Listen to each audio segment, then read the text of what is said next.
Senhoras e senhores, uma boa tarde a todos.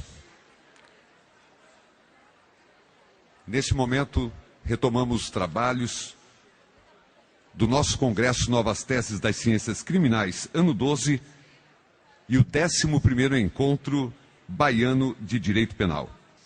Neste momento, daremos início ao 6º painel do Novas Teses das Ciências Criminais, e nós chamamos para presidir este painel o Dr. Leonardo Siqueira, que é professor da Faculdade Damas da Instrução Cristã, professor substituto da Universidade Federal de Pernambuco, professor convidado da pós-graduação em Ciências Criminais da Universidade Federal da Bahia, professor convidado da especialização em Direito Administrativo da Universidade Federal de Pernambuco, professor convidado da especialização da FACESF e pesquisador do Centro de Investigação e Perspectivas da Historicidade do Direito no Estado. Convidamos também para compor a mesa o Dr. Gabriel Bonfim, mestrando em Direito à Moradia pela Universidade Católica, pós-graduado em Processo Civil, professor de Teoria Geral do Processo e Processo Civil da Universidade Batista Brasileira e também advogado. E temos a honra de convidar os nossos ilustres palestrantes, o Dr. Rômulo Moreira e o Dr. Giovanni Moraes. Neste momento, nós passamos a palavra ao presidente deste painel, o Dr. Leonardo Siqueira. Boa tarde a todos. É com muita satisfação que damos início a esse congresso sobre ciências criminais, das teses de ciências criminais. Nós vamos ter agora duas palestras. A primeira é com o professor Rômulo, que é Procurador-Geral de Justiça adjunto da Bahia, pós-graduado em Direito Processual Penal pela Universidade de Salamanca e especialista em Processo Penal pela Unifax. Professor da graduação e pós-graduação de Direito Processual Penal da Unifax e do curso de especialização em Ciências Criminais, do Juris Podium. O professor Rômulo vai falar sobre as decisões do STF, a Constituição e o Estado Democrático de Direito. Também vamos ter o professor Giovanni Moraes, que é professor conterrâneo, lá de Recife, que eu tive a honra de conhecê-lo hoje. Ele é pós-graduado pela UFPE, professor de Direito Penal e Processual Penal pelo Penal Exclusivo do Complexo de Ensino Renato Saraiva, foi delegado de polícia e autor de diversas obras. Nesse momento eu passo a palavra para o professor Rômulo Moreira para falar sobre as decisões do STF, a Constituição e o Estado Democrático de Direito. Boa tarde a todos. Saúdo a mesa, aos nossos colegas, professores, a todos vocês. Agradeço mais uma vez o convite que me foi formulado para participar deste seminário. E vamos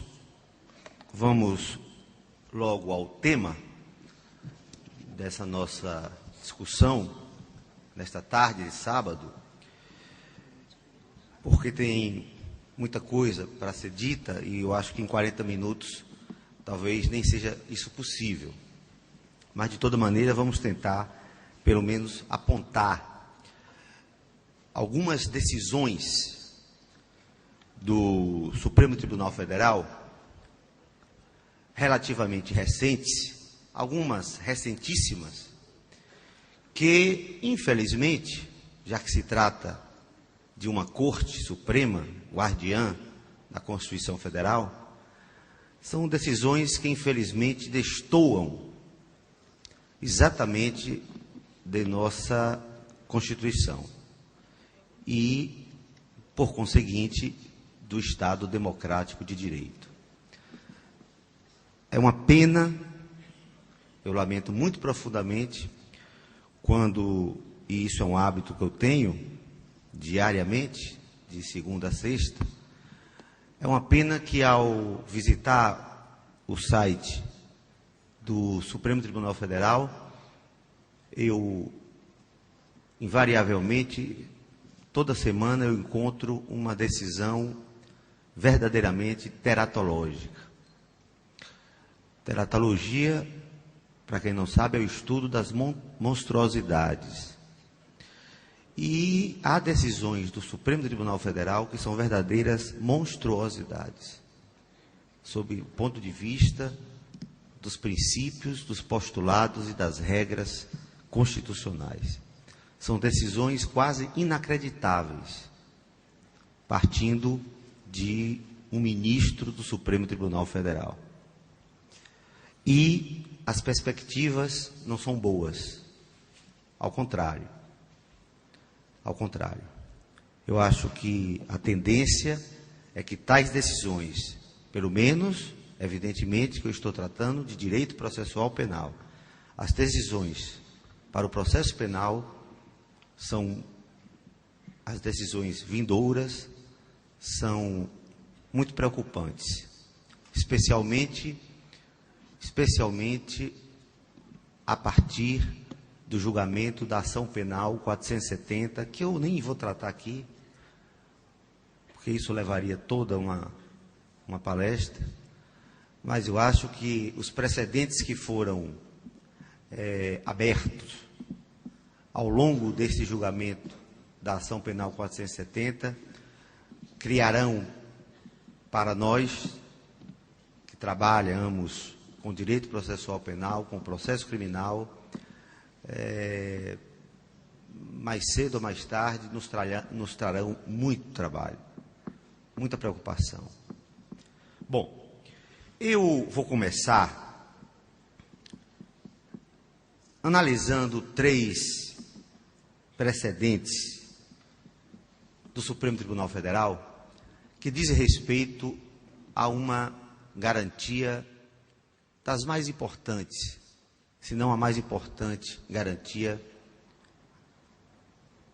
prevista na Constituição Federal, no seu artigo 5º, que é o habeas corpus, uma garantia ao direito de locomoção, uma garantia do indivíduo, que não pode ser, evidentemente, restringida, como vem sendo pelo Supremo Tribunal Federal. A cada dia, seja por meio de súmula, seja por meio de decisões, o Supremo vem restringindo a utilização deste único remédio, como se diz, desta única garantia ao direito à liberdade de locomoção. Primeiro, foi com a súmula 691, que proibiu o conhecimento de habeas corpus contra decisão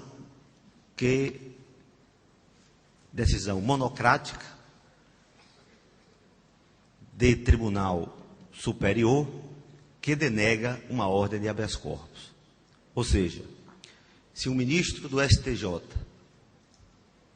ao conhecer um habeas corpus, nega a liminar requerida, não é possível, pela súmula 691, que ele combata esta decisão monocrática por meio de um habeas corpus dirigido agora ao Supremo Tribunal Federal, como permite a Constituição Federal, que diz competir ao Supremo o conhecimento e o processo de habeas corpus em relação às pessoas vinculadas ao Supremo. E o ministro do STJ é vinculado ao Supremo Tribunal Federal. Inclusive, tem prerrogativa de foro junto ao Supremo. De maneira que essa súmula não se justifica sob nenhum aspecto. Se há um abuso de direito ou uma ilegalidade patente, e isso reflete potencialmente ou efetivamente na liberdade de locomoção de um indivíduo, obrigatoriamente esse habeas corpus deve ser conhecido, ou para conceder ou para não conceder. Aí é questão de mérito. O que não se admite é o não conhecimento do habeas corpus. E a minha preocupação ainda é maior, porque há um perigo que esta súmula, nada obstante, ela se expressa ao dizer que a liminar indeferida deve ser do Tribunal Superior, portanto, ou do TSE, ou do Superior Tribunal de Justiça. A minha preocupação é que esta súmula seja aplicada também pelo STJ em relação a decisões monocráticas proferidas por desembargadores, sejam dos tribunais de justiça locais, sejam dos tribunais regionais federais. Ou seja, quando um habeas corpus é interposto perante o Tribunal de Justiça ou o Tribunal Regional Federal e o respectivo desembargador nega a liminar, com fulcro na súmula 691, é bem possível que o STJ decida pelo não conhecimento do habeas corpus e exija que antes seja julgado o mérito da ordem, para só então se utilizar de outro expediente processual que nós vamos ver aqui. E mais ainda, é também possível que os tribunais de justiça e os tribunais regionais federais, autorizados pela súmula 691, também exijam que se interponha, ou melhor, também não admitam o habeas corpus quando o juiz de direito ou um juiz federal de primeiro grau negue uma liminar requerida em sede de habeas corpus. Isso é perfeitamente possível de acontecer, já que o Supremo disse que, quando o ministro do STJ nega uma liminar, não é cabível a utilização de um habeas corpus contra essa decisão monocrática. Pelo princípio da simetria, é bem possível que um tribunal de justiça também não admita, por inadequação da via eleita, não admita o habeas corpus contra uma decisão de um juiz de direito ou de um juiz federal que também negou a liminar em sede de habeas corpus. Porque estas súmulas do Supremo, ela tem um efeito cascata. Ela começa no Supremo, mas aí vai sendo utilizada pelo STJ, pelos tribunais de justiça, pelos tribunais regionais federais, pelos TREs e assim por diante.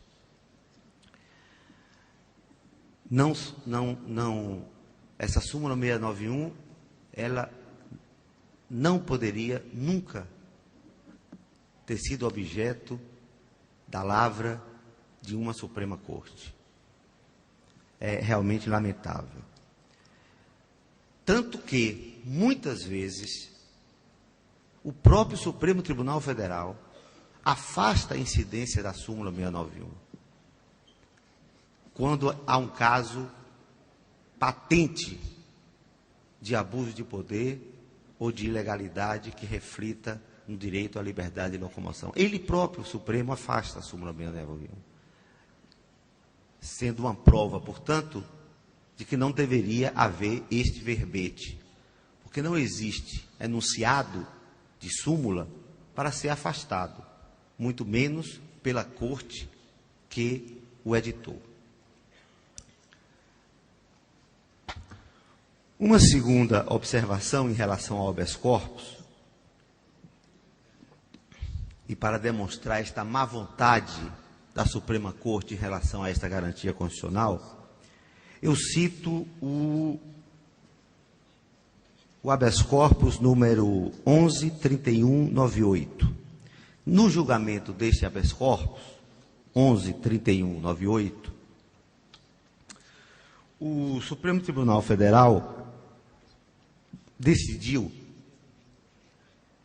que não é mais possível utilizar-se do habeas corpus como substitutivo do recurso ordinário constitucional oponível contra denegações de HC. O que era algo absolutamente pacífico. Quando o Superior Tribunal de Justiça, e eu já digo julgando mérito, não é decisão monocrática, julgando mérito de um habeas corpus, o denegava, o Supremo Tribunal Federal, sempre na sua história, admitiu que se interpusesse, desde logo, o habeas corpus, porque estava patente a ilegalidade ou abuso de poder, e dada a urgência, já que se trata de ameaça à liberdade de locomoção ou da privação mesmo da liberdade de locomoção. Pois bem, agora isso não é mais possível. Aliás, na esteira deste julgamento proferido no referido habeas corpus, já são várias as decisões.